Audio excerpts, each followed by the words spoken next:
Alerte coronavirus. Attention, attention, le coronavirus se transmet très facilement et fait des ravages. Pour l'éviter, le port du masque de protection est obligatoire en tout lieu.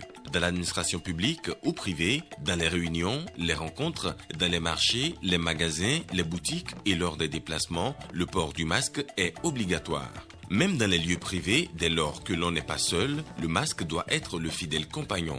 Mais attention, le port de masque de protection ne dispense nullement d'appliquer les autres mesures de prévention, notamment le lavage des mains à l'eau et au savon et l'observance de la distance de sécurité sanitaire d'au moins 1 mètre entre personnes.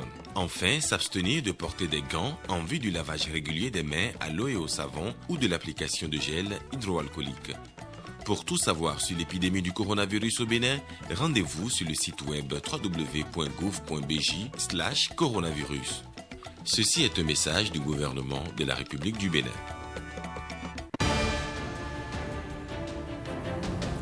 Dernière étape de la tournée nationale de reddition de comptes, Cotonou a reçu ce week-end Patrice Talon.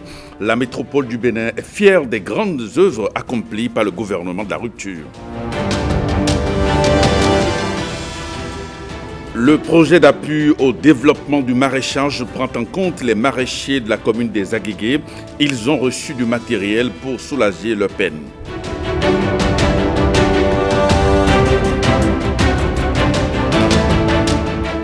Et puis des colliers satellitaires à 5 éléphants et 10 antilopes. L'ONG African Park renforce ainsi son système de suivi des animaux dans le parc national de la Pandjari.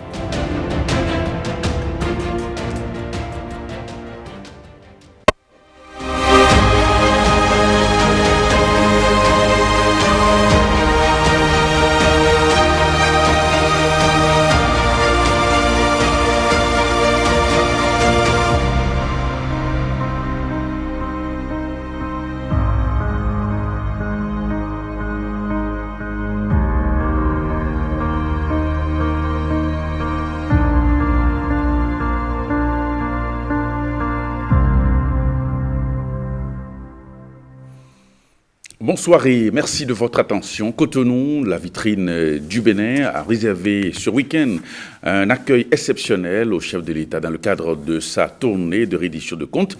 Et la vitrine, la métropole du Bénin, était la dernière étape de ce périple du chef de l'État. Jérôme Humbo, Mohamed Bion.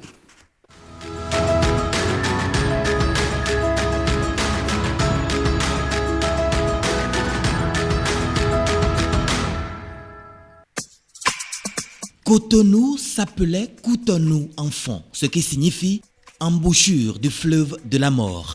Et c'est en raison du rôle de carrefour joué dans le trafic des esclaves.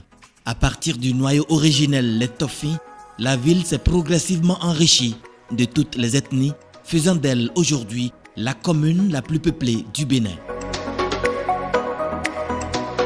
Depuis 2016, cette ville vitrine du Bénin va connaître un véritable coup de transfiguration. Plusieurs projets initiés par le gouvernement lui redonnent un air de ville responsable, digne d'être visité et de bénéficier d'investissements massifs.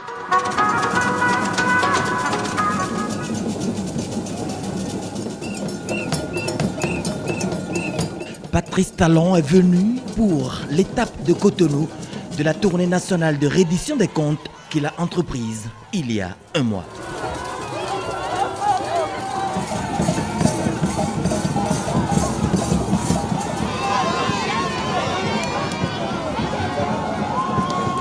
Ce samedi 12 décembre, c'était l'apothéose. Une véritable haie le long des rues qui bordent le palais des congrès, des associations de travailleurs, d'artisans, les conducteurs de taxi-moto et autres. Personne n'a voulu se faire compter cet événement hors pair.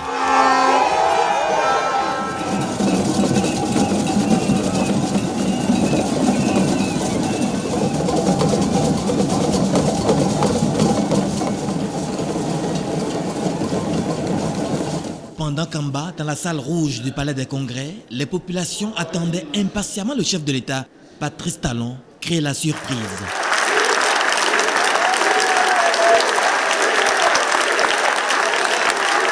Il rend la politesse à ses concitoyens installés dans la partie supérieure.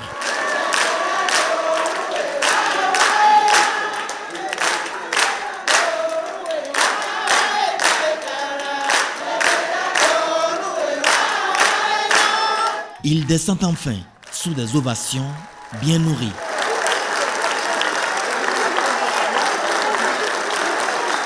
J'ai eu l'impression tout à l'heure, en venant ici au Palais des Congrès et en entrant dans cette salle,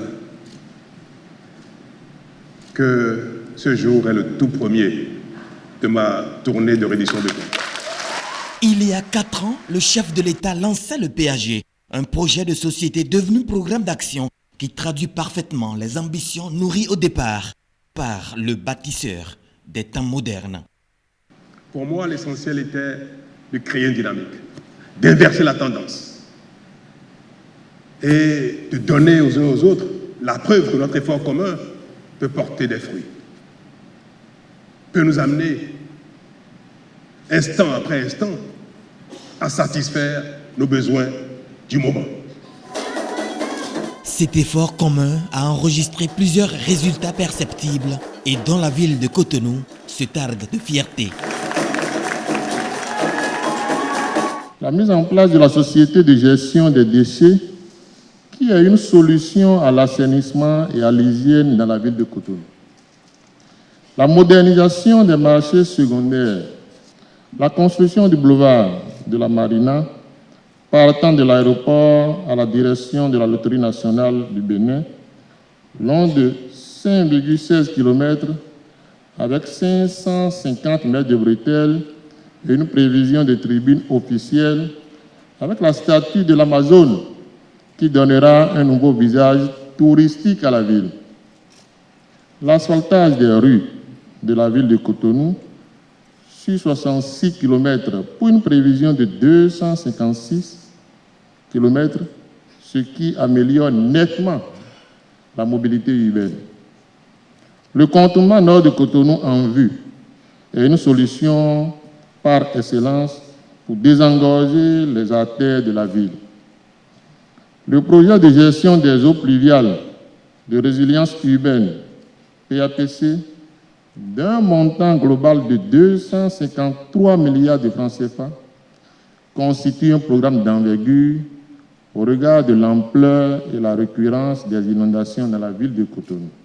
L'achèvement des travaux de densification sur 15 km de côte avec pose de nouveaux épis ainsi que le rechargement de l'ensemble de la côte est allant du chenal de Cotonou jusqu'au péage de Sémé dans le cadre de la lutte contre l'érosion côtière.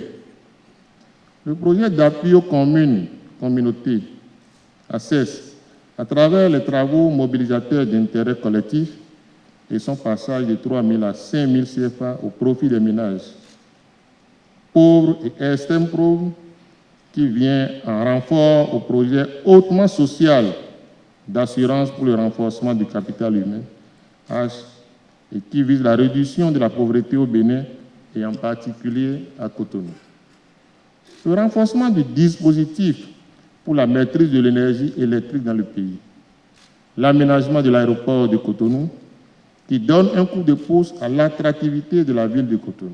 Au bilan des réalisations des 5 ans de gouvernance, le directeur chargé de la communication à la présidence de la République a entretenu l'assistance, la pertinence de la vision du chef de l'État, la rigueur de la gouvernance. Les efforts consentis par tous ont conduit à une dynamique créée pour inverser la tendance et dire non à la fatalité. Tout ce que nous venons de voir découle de cette vision qui fait que vous n'avez jamais voulu confondre vitesse et précipitation.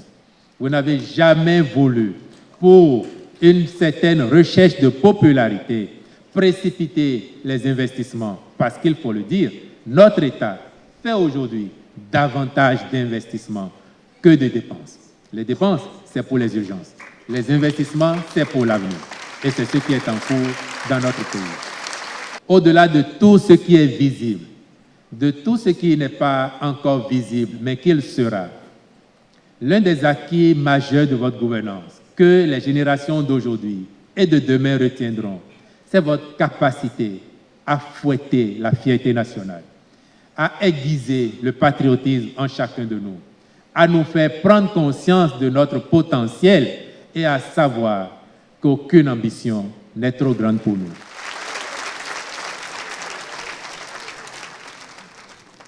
Dans presque tous les domaines,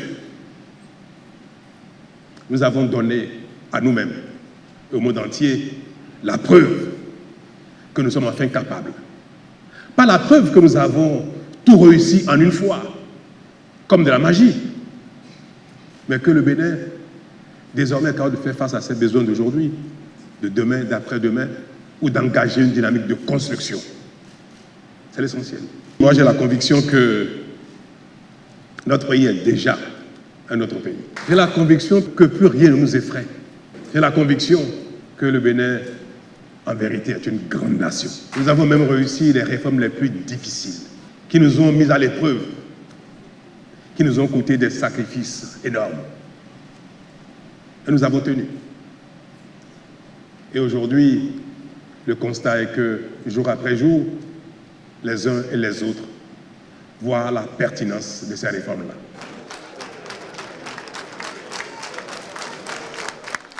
En 4 ans, le Bénin vient de loin, mais il va loin, dira le chef de l'État, qui invite ses concitoyens à préserver les acquis, à ne plus jamais célébrer les travers, mais aussi et surtout à servir de témoin des précieux résultats obtenus qui font la fierté de tous. Eh bien, la tournée nationale de reddition de comptes du chef de l'État a ainsi pris fin, du moins pour cette première partie. Eh bien, la très singulière étape de Cotonou a suscité une forte admiration de la part de ceux qui ont participé, notamment le général Robert Bihan, qui a effectué avec le président Patrice Talon l'intégralité de la tournée. Les propos sont recueillis par James William Bagidi, NSTTGO.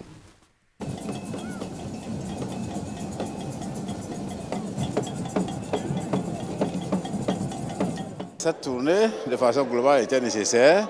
Vous voyez, le chef de l'État a dit mieux vaut tard que jamais, parce que cette tournée était attendue depuis des mois, depuis des années.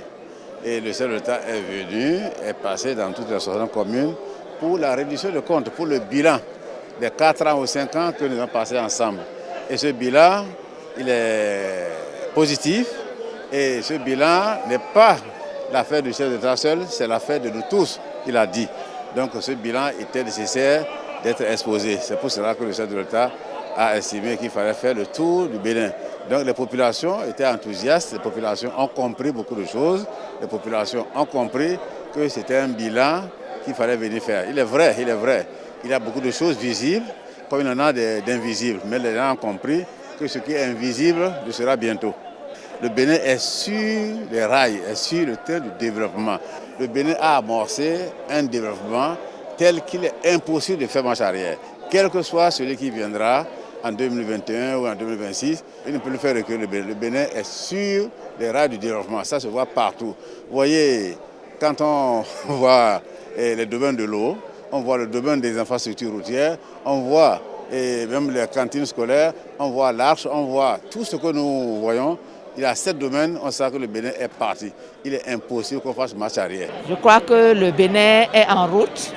Nous ne devons plus reculer et nous devons nous mettre ensemble, faire nos examens de conscience. Ceux qui croient comme nous n'ont qu'à continuer à croire et renforcer leurs croyances. Ceux qui hésitent n'ont qu'à rejoindre la barque du Bénin en marche pour un développement inclusif et durable. C'est la première fois de ma vie de politique, 25 ans de carrière, que je suis en train de vivre cette frayeur là. Et je vis quand même, vraiment j'ai vécu des moments que je ne vais jamais oublier de ma vie. J'ai encore revu un autre pédagogue, Patrice Guillaume Atanas-Talon. Je voudrais encore une fois lui dire merci beaucoup.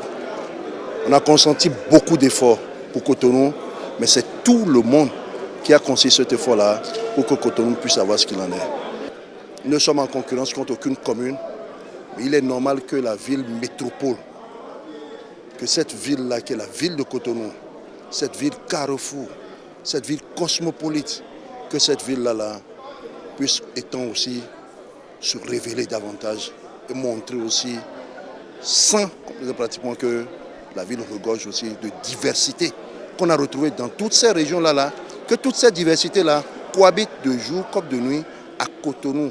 Il y a beaucoup d'informations que nous avions, mais il y en a beaucoup d'autres que nous ne connaissons pas parce que nous ne sommes pas nécessairement au charbon, à l'opérationnel. Avec ce genre de bilan, ça nous permet de consolider ce que nous savons déjà, ça nous permet de nous donner aussi des éléments de langage pour parler à nos populations qui nous posent des questions. Et je trouve que ça a été un bel exercice auquel le président lui-même s'est livré. Et je pense que c'est très bien. Le pays avance.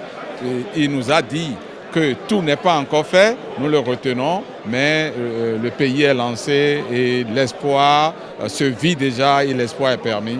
Il nous a dit tout ce qu'il a fait pendant toutes ces 4 années et tout ce qui reste encore à parfaire.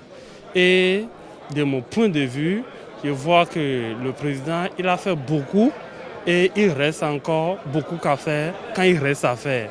Mais tout ce qui reste à percevoir aujourd'hui est encore plus que ce qu'on est en train de voir sur le terrain actuellement. Le président a été clair dans un langage simple et a expliqué tout ce qui s'est passé depuis sa prise de fonction jusqu'à ce jour de la plus belle manière. C'est tellement terre à terre que si quelqu'un ne comprend pas, c'est qu'il ne veut pas comprendre. Ça, c'est franchement, les réformes, pourquoi les réformes et comment c'est difficile, comment nous devons accepter pour que demain soit le meilleur. Nous avons vu encore le président dans un exercice d'explication plus fluide et qui nous a convaincus. On a de l'énergie, plus de l'énergie maintenant et à aborder cette renaissance qu'il a tant souhaité à nous tous, au peuple béninois. Le président est assez sûr de son fait. Ça prouve que sa vision, elle est pensée, elle est exécutée. En général, on pense les visions abstraites, mais celle-là, elle est vraiment concrète, d'autant plus qu'elle projette le Bénin dans une renaissance que nous appelons de tous nos voeux. Ce bilan ne fait que retracer sa vision de novembre 2016, ce qui nous rassure les acteurs de la ville de Cotonou, afin que l'âge, division et communication soient portés au sein de la population. C'est rassurant. On espère aujourd'hui de notre pays et de ses leaders et celui qui nous gouverne aujourd'hui beaucoup de choses et on attend beaucoup de choses de lui.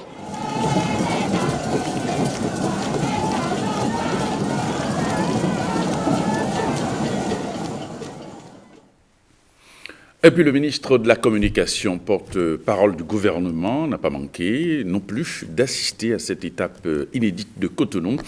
Il nous restitue les grands points de la cérémonie au micro de William Tchoki, Jean-Nambimé et Mohamed Bian. 60e ville à recevoir la visite du président de la République dans un format différent de ceux que nous avons connus dans les autres villes, puisque les Cotonnois ont eu droit à la projection plus complète et plus détaillée du taux d'exécution du programme d'action du gouvernement. Ce qui a permis au président de la République de constater avec nous les efforts que nous avons faits pour parvenir à ces résultats, à saluer la capacité du peuple béninois à obtenir ces résultats. Et c'est ça qui sème l'espérance pour l'avenir, l'espérance de notre capacité à aller au bout des préalables du développement, à aller au bout de l'équipement de notre pays, des différentes infrastructures, de tout ce qui peut faire de notre pays un grand pays, comme il a dit, un pays, un État moderne, mais il a surtout salué les réformes intellectuelles, je dirais les réformes intellectuelles et morales de notre pays, puisque nous mettons en avant d'autres vertus, d'autres qualités qui font l'apanage des grands peuples. Et je crois que c'est sur ces notes que nous devons nous arrêter pour l'étape de Cotonou qui sonne comme l'apothéose des sorties du président de la République puisque la grand-messe a été dite.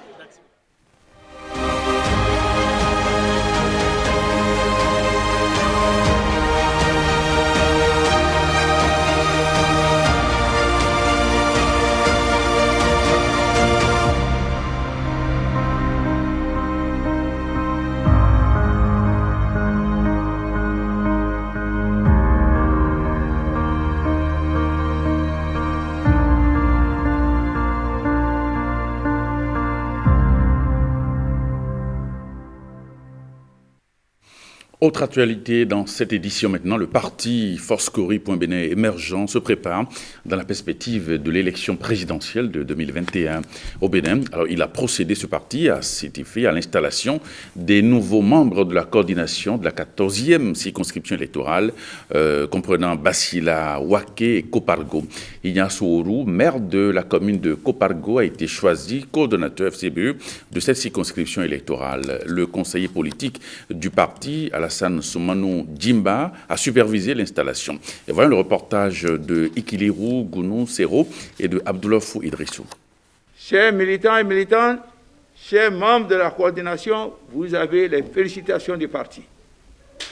Alassane Soumanou Djimba, alias Gateri, renvoie ainsi ses 15 membres de la coordination FCBE à leur mission dans la 14e circonscription électorale Basila Waké Kopargo avec un cahier de charge à l'appui. À partir de cet instant, vous devrez aller dans nos villages, dans nos hameaux, dans nos communes pour leur annoncer la belle et magnifique nouvelle.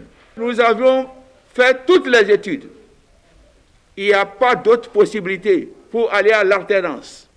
Il n'y a pas d'autre possibilité pour que nous revenions au pouvoir si ce n'est que par les urnes. C'est pourquoi nous vous demandons de procéder à la sensibilisation, à la mobilisation et à la consolidation des bases de notre parti et au recrutement de nouveaux militants. L'engagement est pris par ces membres de la coordination autour de Ignace Ourou, leur leader, de mouiller le maillot sur le terrain afin de faire triompher le parti Force-Cori pour un Bénin émergent à l'issue de l'élection présidentielle de 2021.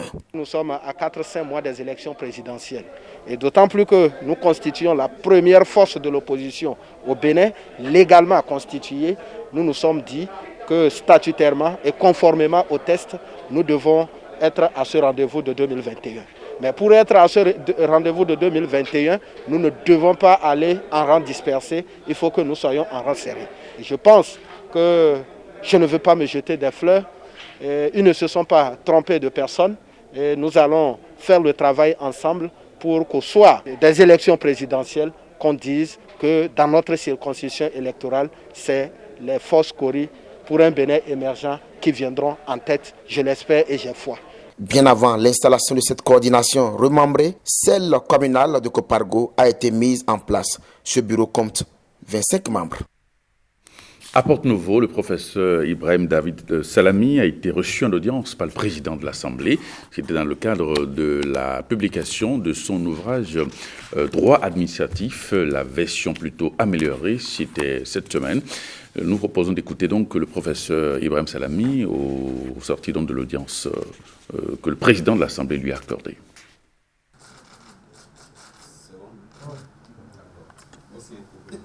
L'objet de ma visite et de ma demande d'audience, c'était de lui présenter mon nouvel ouvrage de droit administratif qui vient de paraître.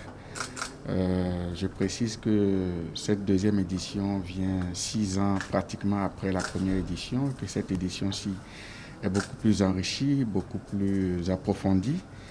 Et le lancement est prévu pour le samedi 12 décembre à l'université d'Abomey-Calavi. J'ai jugé utile de venir lui présenter cet ouvrage parce que cette matière-là, le droit administratif, a une source principale, c'est la loi. Et il me semble qu'ici, nous sommes dans le temple de la loi. Il était utile que je vienne lui présenter ça, présenter le livre au président de l'Assemblée nationale pour qu'il ait un retour de la doctrine sur les textes et les lois qui sont adoptés ici.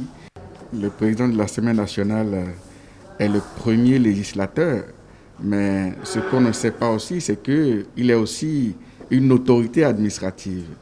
Et pour ces deux éléments, il fallait bien que je vienne lui présenter cet ouvrage.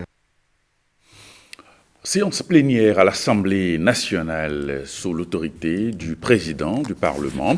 Eh bien, les députés de la 8e législature ont voté 2 lois, l'une portant modification du Code du numérique et l'autre relative aux dispositions spéciales de simplification et de gestion dématérialisée de l'enregistrement des faits d'état civil. Fimé Bassao. Les députés ont examiné dans la seule journée du jeudi 2 textes de loi, dont la proposition de loi portant modification du Code du numérique en vigueur en République du Bénin. Une proposition de loi introduite par le député Chantal Ayi et certains de ses collègues et qui a conduit à la modification des articles 121, 225 et 464 de la loi numéro 217-20 du 20 avril 2018.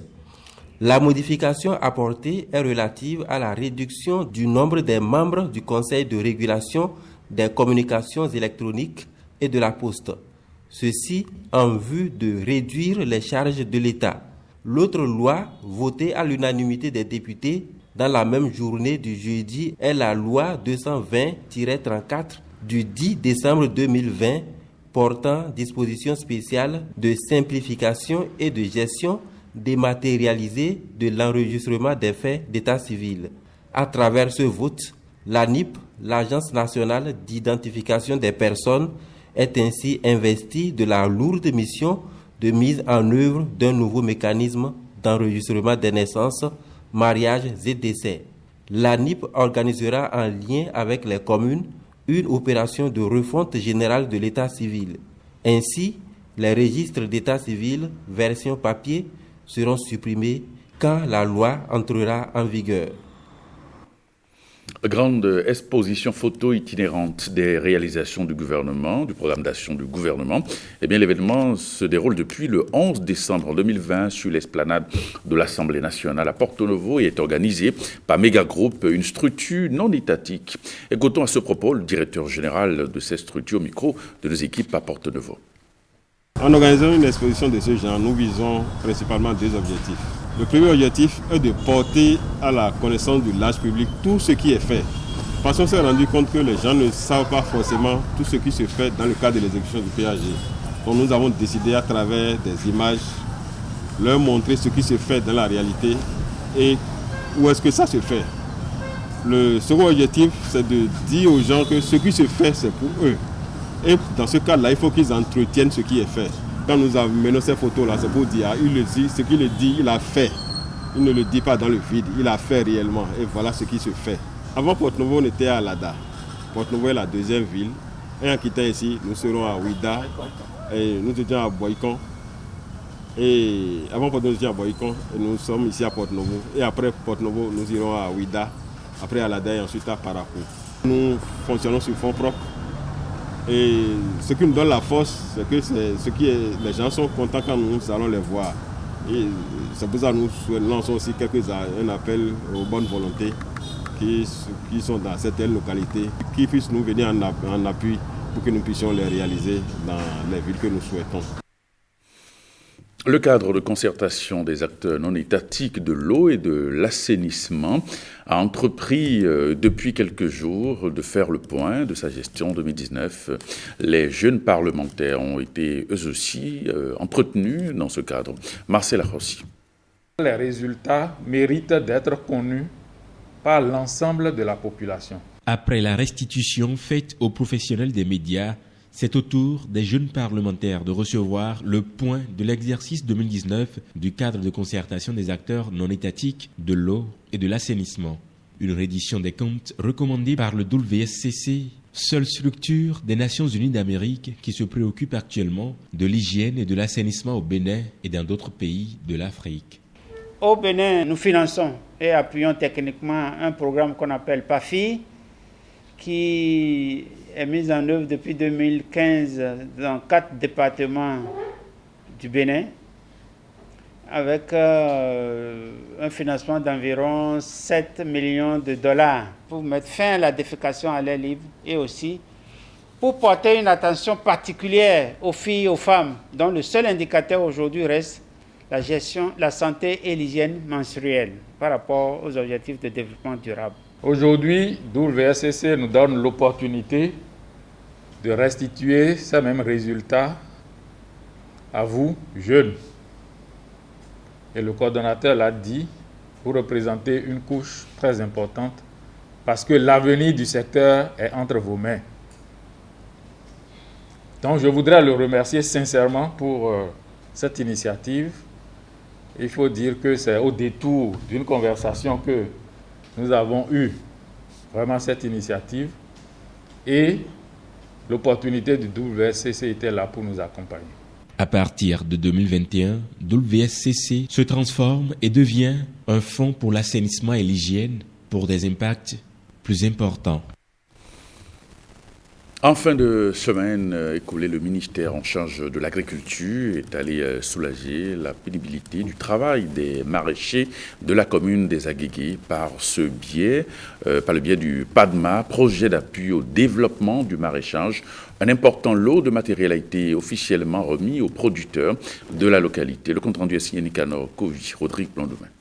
Faire du maraîchage un pôle d'attraction pour l'emploi des jeunes et contribuer au renforcement de la sécurité alimentaire et nutritionnelle des populations. C'est fort de ces ambitions du gouvernement que le PADMA, projet d'appui au développement du maraîchage, a acquis cet important lot de matériel au profit des producteurs de la commune des Agégués.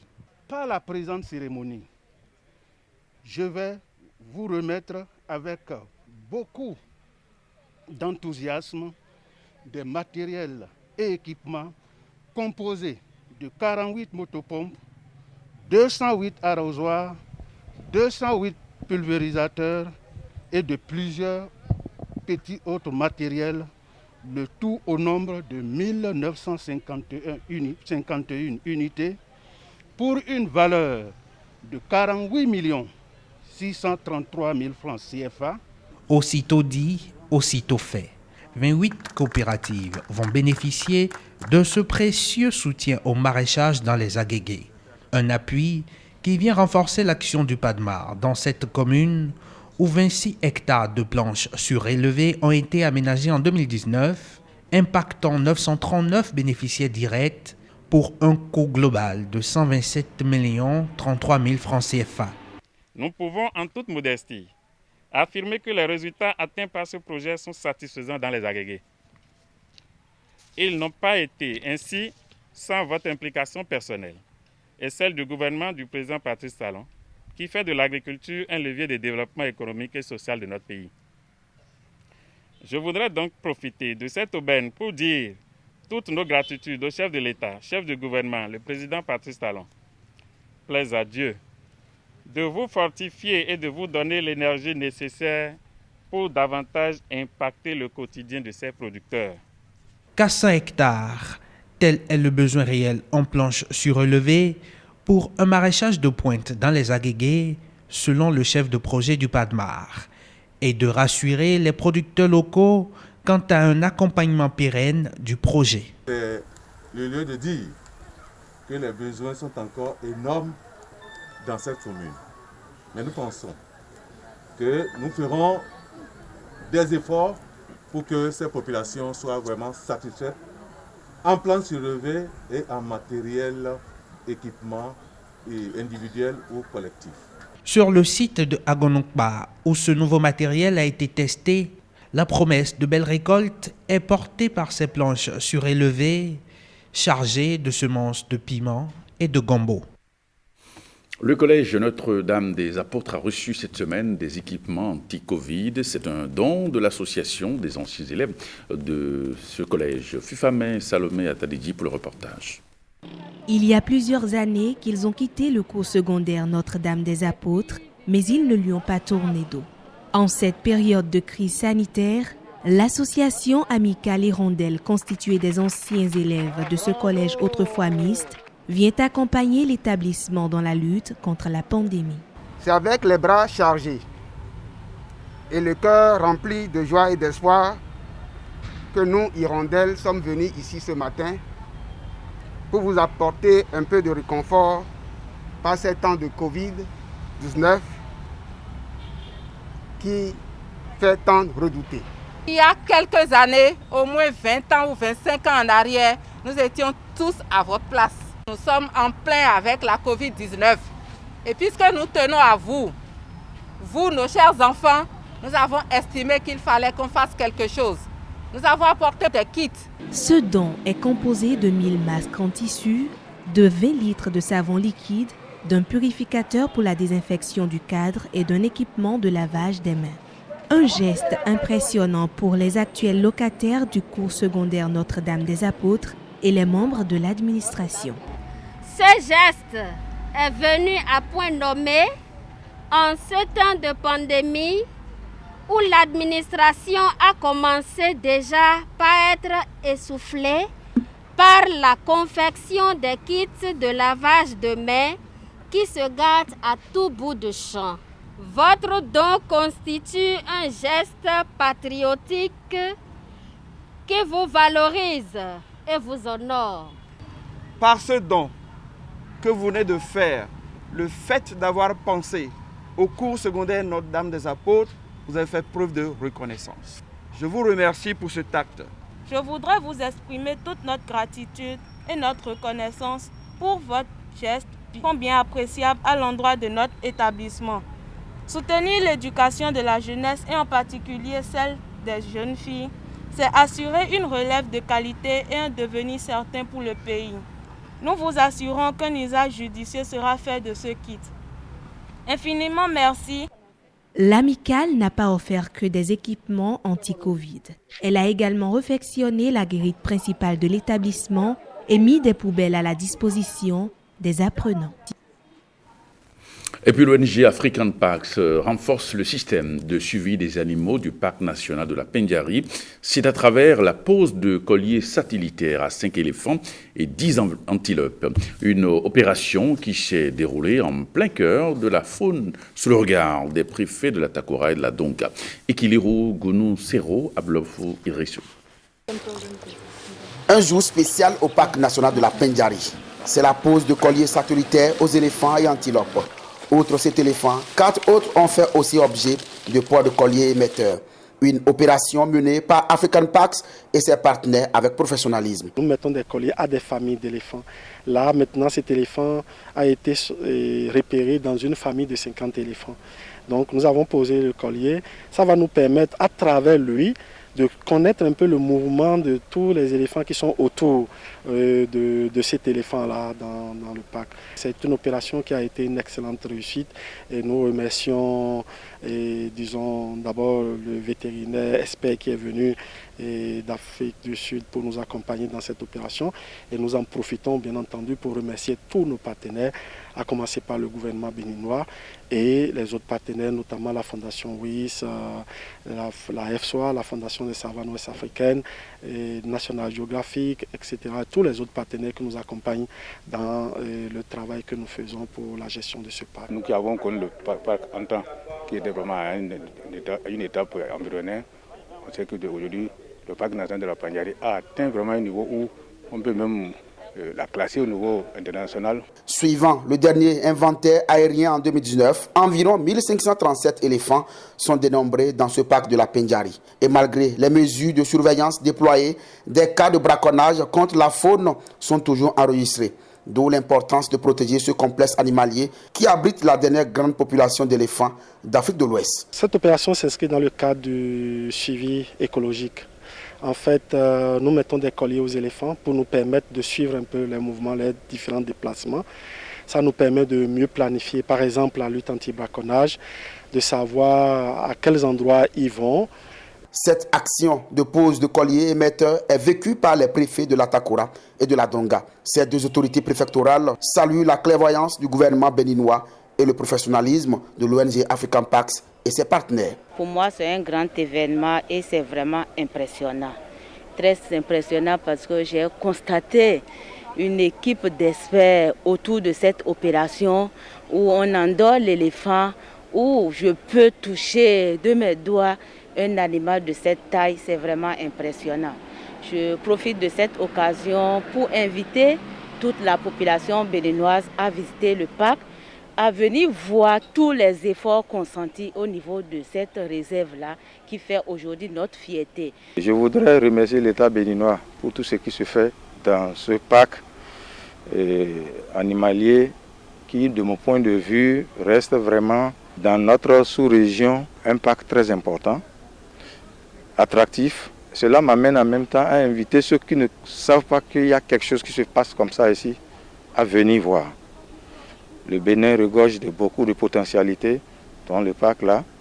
Donc il faut faire valoir ces potentialités-là. Dans ce parc national de la Pendjari, des colliers émetteurs avaient été déjà posés sur 25 familles d'éléphants et 10 familles de lions en 2017 et 2018 avec le soutien de Elephant Crisis Fund et de Lion Recovery Fund. Culture à présent, distinction des acteurs culturels et des chercheurs endogènes qui se font positivement remarquer et contribuent au développement du continent. Eh bien, les lauréats de l'édition 2020 ont reçu leur trophée ce week-end. Le Nek Abazao. 22 personnalités distinguées dans 3 différentes catégories, hors espoir, hors senior et hors spécial. Africa Korede Awards célèbre le panafricanisme, la culture et les valeurs endogènes. Les lauréats universitaires, acteurs culturels, motivateurs et traditionnalistes reçoivent ici chacun le Grand Prix africain correspondant à leur profil. Africa Korede Award parce que la culture est la base de tout développement. Nous avons décidé depuis 2016 de commencer par célébrer nos patriarches, de commencer par célébrer les panafricanistes, ceux qui ont émergé, ceux qui ont réalisé de grandes œuvres pour le développement de l'Afrique. Parce que c'est la seule manière pour nous, pour motiver la jeunesse, lui montrer le chemin, pour que les dérives de la distraction inutile, les dérives de la précarité ne nous consomment pas. Pour les récipiendaires de la 5e édition, l'initiative est à saluer. Pour eux, cette reconnaissance est une invite à maintenir le cap pour le développement du continent africain. Je voudrais dédier ce prix à tous mes collègues. Mes collègues enseignants à l'université d'Abomey-Calavi, mes collègues environnementalistes au niveau de la Banque mondiale, mes collègues qui s'évertuent dans la défense de l'environnement. Recevoir un prix, c'est bon, mais il faut toujours chercher à monter. À défaut de monter, il faut garder le cap. L'édition 2020 de Africa Korede Awards est baptisée édition spéciale Maître Robert Dossou et dédiée à l'ancien président de la Cour constitutionnelle. J'ai été ému. Il y a une philosophie derrière, c'est de promouvoir des valeurs. On ne peut pas construire une nation sans amener tout le monde vers des valeurs. Vraiment, j'ai été comblé. Un colloque de formation des rois et traditionnalistes sur la médiation culturelle et les thérapies sociales à valoriser en période électorale a inauguré cette cérémonie de distinction. Alerte coronavirus. Attention, attention, le coronavirus se transmet très facilement et fait des ravages. Pour l'éviter, le port du masque de protection est obligatoire en tout lieu. Dans l'administration publique ou privée, dans les réunions, les rencontres, dans les marchés, les magasins, les boutiques et lors des déplacements, le port du masque est obligatoire. Même dans les lieux privés, dès lors que l'on n'est pas seul, le masque doit être le fidèle compagnon. Mais attention, le port de masque de protection ne dispense nullement d'appliquer les autres mesures de prévention, notamment le lavage des mains à l'eau et au savon et l'observance de la distance de sécurité sanitaire d'au moins 1 mètre entre personnes. Enfin, s'abstenir de porter des gants en vue du lavage régulier des mains à l'eau et au savon ou de l'application de gel hydroalcoolique. Pour tout savoir sur l'épidémie du coronavirus au Bénin, rendez-vous sur le site web www.gouv.bj/coronavirus. Ceci est un message du gouvernement de la République du Bénin. Et puis vous suivrez tout à l'heure à 21h le point complet de la tournée du chef de l'État dans la ville de Cotonou. C'était hier. Ce journal se refait. Merci de votre fidélité. À 23h30, Rachida Biomaman sera dans ce studio pour le JT Soir. Merci et à très bientôt.